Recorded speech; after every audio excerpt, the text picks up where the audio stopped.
always have a problem with this chair. Right, Netflix. Let me start that again. Netflix, Queen Cleopatra, episode 2. We are gonna get into it. Episode 1, I watched it, I finished it, I talked about it. It wasn't great, it wasn't good, it was Jada, right? So, whatever, I wanna get right into this. Because I wanna see Octavian. I'm waiting for. This should be fun. God, it's gonna start with some more Jada narrations. Let's get it.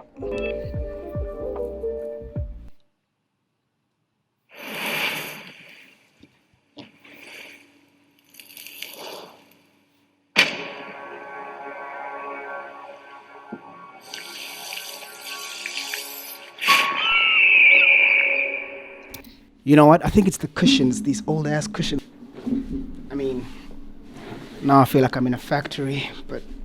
Cleopatra, African queen, mother to a nation of millions, a living, breathing Egyptian goddess, both feared and adored.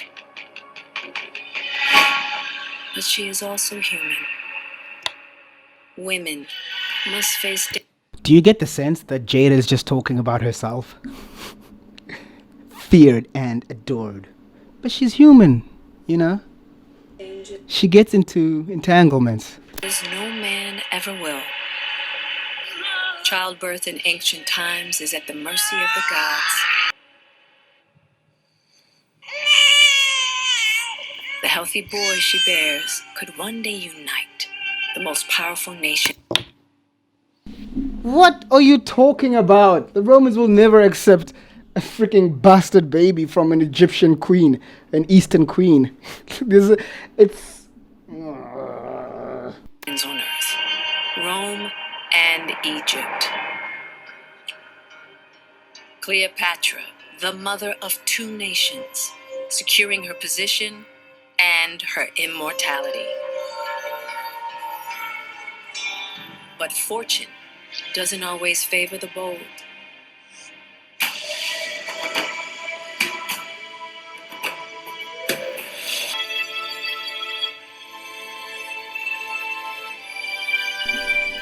Hey, look, it's like modern day New York there in ancient Egypt.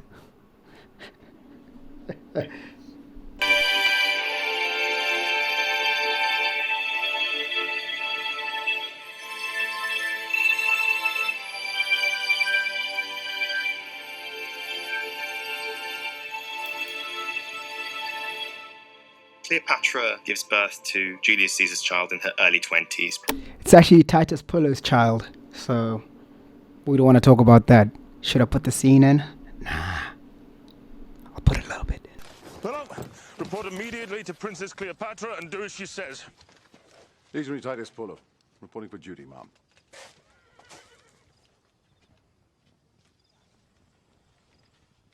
Gods, that was I something. don't want to know.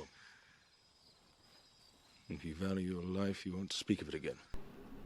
Around Just a tip. 22, and his name, Caesarion, Little Caesar. Perfect name. His name was Ptolemy. Caesarion was a nickname that the Romans gave him. Caesarion embodies two great cultures, two great civilizations. There is no other child like him in the world. She's now in a very strong position.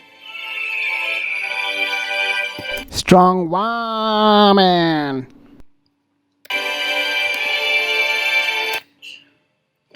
Cleopatra has a problem. Cleopatra's problem is her sister, Arsinoe. The better sister, in my opinion.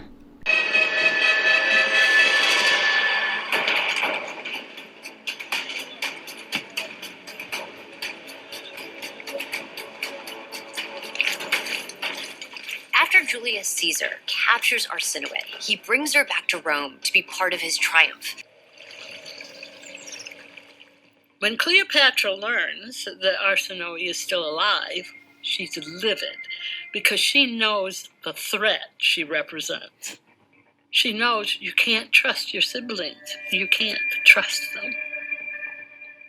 Cleopatra's like, just Give me a moment to think of a plan. And that's the thing about Cleopatra. She always has a plan. What was her plan? She's like, give me a moment, guys. Hold on. Let me think. How to kill my sister. I like this old woman here. Cleopatra's like, She's just hilarious. This is why I can't take Netflix documentaries seriously. They're all like this. It's always like shallow water. It's never anything comprehensive. She's like, give me a moment to think of a plan. And that's the thing about Cleopatra. She always has a plan.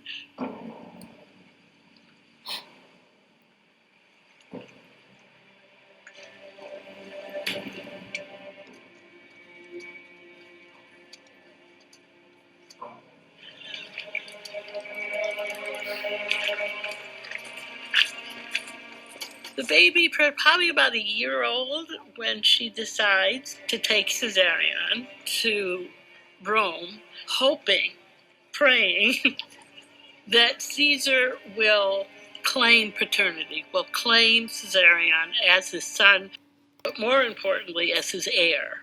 This will lend legitimacy not just to Caesarion, but also to Cleopatra. Cleopatra to sidestep Arsinoe entirely.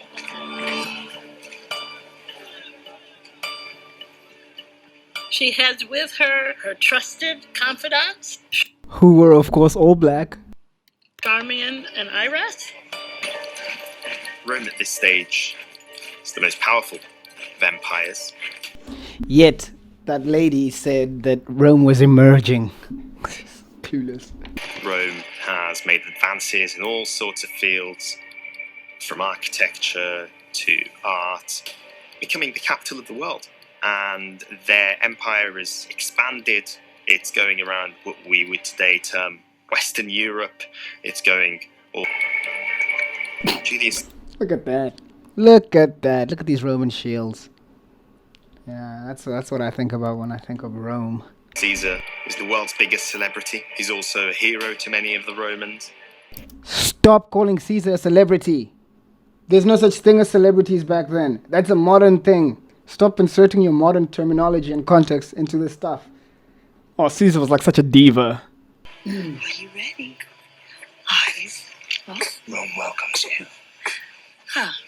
Caesar, could you? You see that peekaboo? Rome welcomes you. This, I don't know how they do it. How could they make something so bad?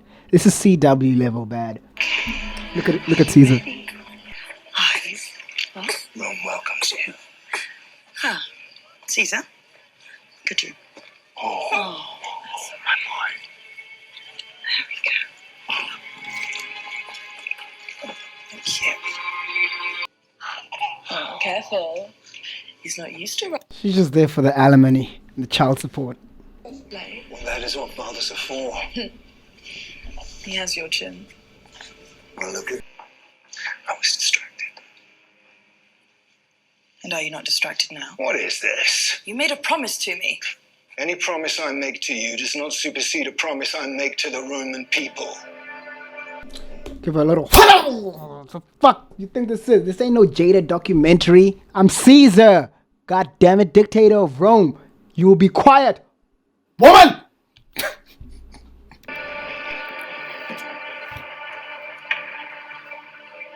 One of the things that would have attracted Cleopatra to Julius Caesar is he was a very savvy political power player.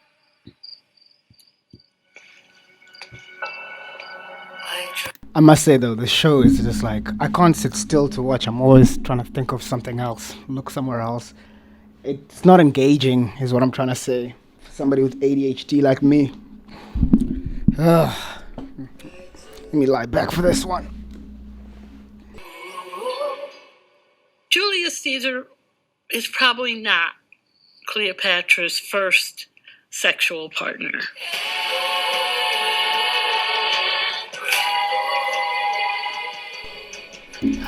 Why does that need mentioning in a documentary? She was what, 19, 20 when they met? Or 18, whatever. Of course.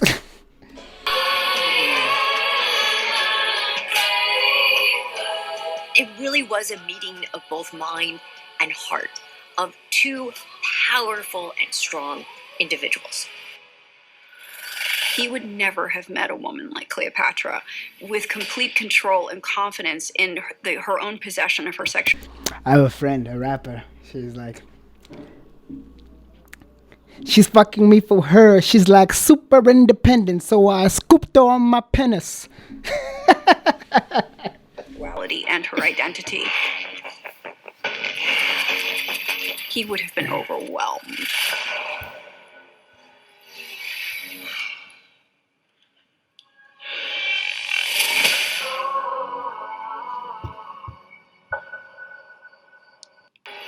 I just know that it stinks in there.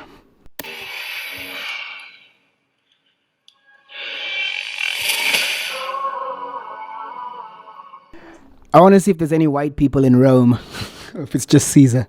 Cleopatra is probably one of the best educated women in the Mediterranean. She speaks multiple languages. She's incredibly sophisticated. She has traveled extensively. She has learned at the feet of some of the best minds of the world in one of the most sophisticated intellectual capitals of the world. Rome, on the other hand, was just a baby, a young, growing, empire. This is a city that was founded by farmer soldiers. They were down to earth, sturdy.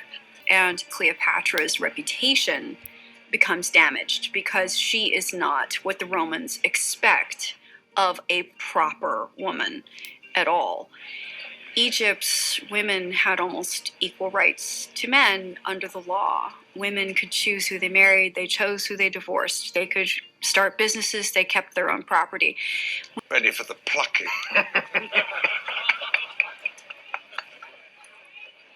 Is this the respect Rome affords? Oh, shut up, you cow.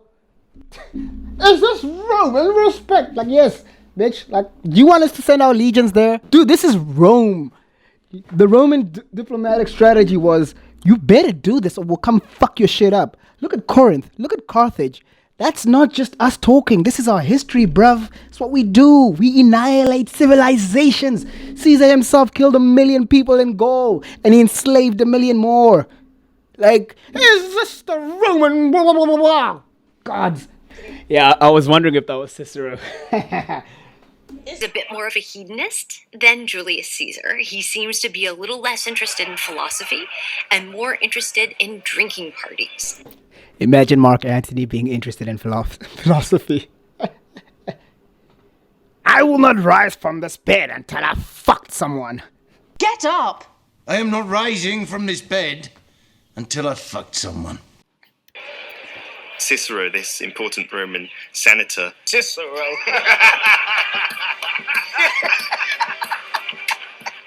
Rome was a... Look at Cicero and Mark Antony.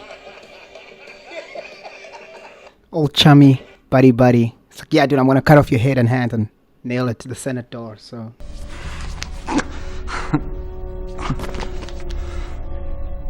I will cut off these soft, pink hands and nail them to the Senate door. No hard feelings, you know, it's just politics. Rome was against the idea of a woman.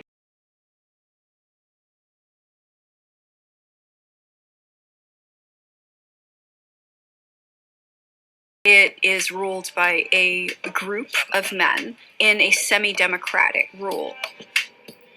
Egypt, on the other hand, has been dynastically ruled by a singular or double ruler for thousands of years.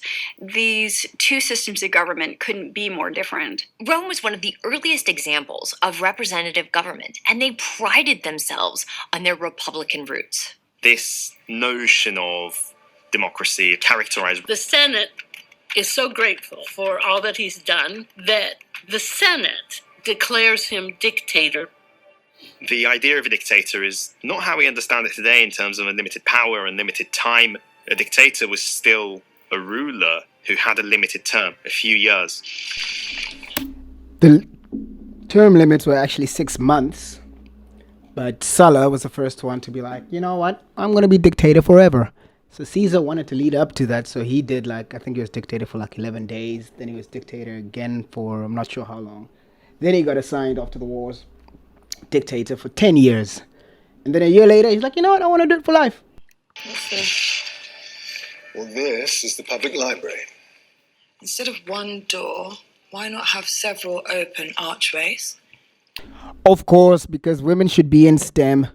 That way you have several points of entry into the building.